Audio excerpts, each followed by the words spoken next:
Hello and welcome to tonight's broadcast of the Nightly News. I'm Emily Kitterman. Let's jump right into tonight's story. Rachel Bechtel takes us to the Seneca Falls Convention. Today we are witnessing history in the making. We're at the Seneca Falls Convention in New York, which is the nation's first women's rights convention. Lucretia Mott and Elizabeth Cady Stanton are active reformers that organized the event. They have helped women make great progress towards gaining rights such as voting, owning property, and the right to a formal education. Mott and Stanton hope that the convention will inspire many women to fight for their rights. Breaking news! Just in, the Declaration of Sentiments was adopted by delegates at the Seneca Falls Convention. We go to Rebecca Schmidt for more information. The Declaration of Rights and Sentiments has just recently been signed at the Seneca Falls Convention in New York. Activist Elizabeth Cady Stanton and Lucretia Mott have played a vital role in writing this document and have modeled it after the Declaration of Independence. The Declaration of Sentiments asks for equality for men and women, specifically asking for women to have voting rights and for reforms in laws governing marital status. This is a very controversial document, and as of yet, it remains to be seen what effect it will have on our nation. This is a great accomplishment for the women's rights movement. Back to Rachel with more information. Women lack basic rights such as voting, owning property, holding office, and public speaking. Women are also denied the right to a formal education. The Second Great Awakening left behind a determination to reform these discrepancies in American society. This created many new opportunities for women. The abolition movement is attracting many thoughtful women, including Sojourner Truth, a former slave who proved to be a powerful public speaker. Many women see their situation as comparable to slavery. These women started the women's movement, which pushes for rights and opportunities. Despite this attempt at progress, there are still disagreements among women on how much public leadership women should take and whether women should be allowed into business meetings. The movement's leaders are hoping to pass the Married Women's Property Act, which would guarantee property rights for women. One major right the movement is pushing for is suffrage. On to Tori Jacobson for more information regarding suffrage. During the 1850s, the women's rights movement gathered steam but lost momentum when the Civil War began. Almost immediately after the Civil War entered, the 14th and 15th Amendment to the Constitution raised the familiar question of suffrage and citizenship. Some women suffrage advocates, among them were Elizabeth Cady Stanton and Susan B. Anthony, believed that this was their chance to push lawmakers for truly universal suffrage. As a result, they refused to support the 15th Amendment and even allied with racist Southerners who argued that white women's votes could be used to neutralize the castes by African Americans. Dorothea Dix has been a major influence not only in women's rights but also in the penitentiary movement. We go to Christina Davenport to learn more. Thanks, Emily. In the early 1800s, American asylums were abusive, neglectful, and terrible. People were caged, beaten, and yelled at. However, one woman wanted to change this. Her name is Dorothea Dix. In 1841, she began a crusade for humane hospitals for the insane. She toured the country, looking at prisons, workhouses, almshouses, and private homes to find evidence of abuse.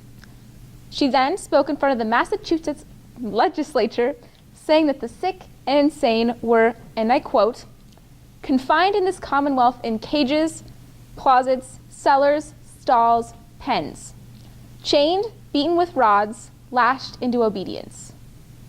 She helped establish 5 new hospitals in America and went to Europe to plead human rights to Queen Victoria and the Pope. I am here today with the woman herself, Dorothea Dix.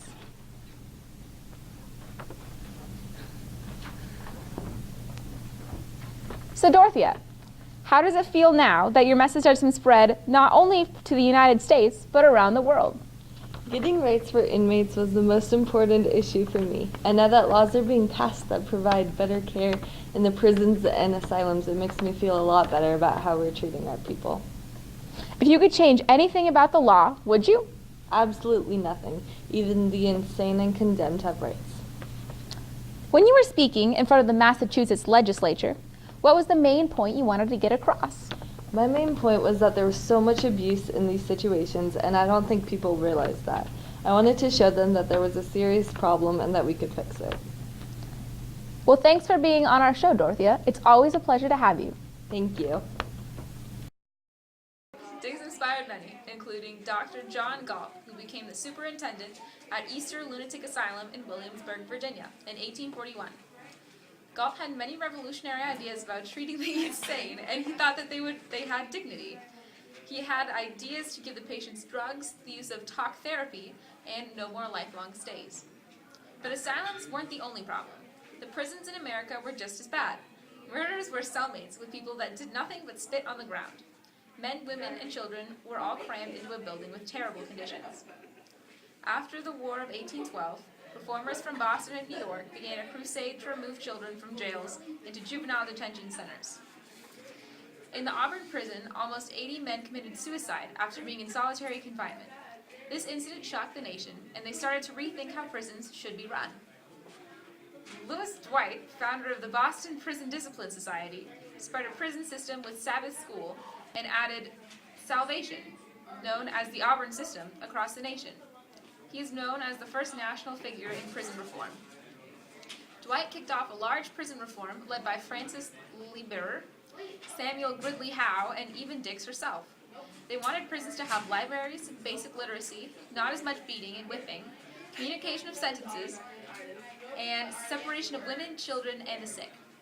In 1835, America had two of the best prisons in the world in Pennsylvania, a drastic change from just 30 years prior. Other European nations looked to us as a model for improving their own systems.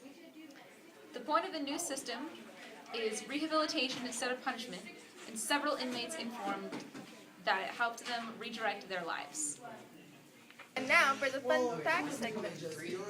Here's some fun facts. Elizabeth Cady Stanton was the mother of 7 children. Elizabeth Cady Stanton's daughter, Harriet Stanton, also became an important leader of the suffrage movement. Many early suffrage supporters, including Susan B. Anthony, remained single because in the early 1800s, married women could not own property for their own right and could not be legal contracts on their own behalf. In the early 1800s, in most states, women could have custody of their own children. According to state laws, children belonged to the husband. Not until the 1840s when the women began to organize to obtain legal rights, and gradually laws began to change. There's a difference between the terms suffrage and suffragette. In the United States, supporters of women's suffrage referred to themselves as suffragists. In Britain, the actor Katharine Hepburn's mother was a prominent suffrage supporter from Connecticut. The American women who were jailed for demonstrating for the right to vote were force-fed in prison while they went on hunger strikes. The women were the first protest groups in the United States to picket the White House. Alice Paul, leader of National Women's Party, was put in solitary confinement in the mental ward of prison as a way to break her will and undermine her credibility with the public. The suffragist Inez Milholland was the first woman to have a memorial service held in the United States Capitol. 19th Amendment of the Constitution granting women the right to vote.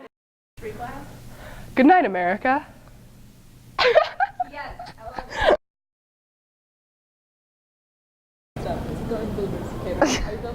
love it. Okay, today we were witnessing history. Christina.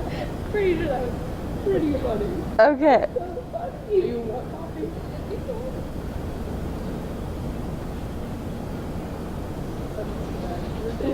No, we're going to. We're going to. He does. I mean, he's just judgmental. That's the same thing. It's really hot. What are you doing? Okay. Okay.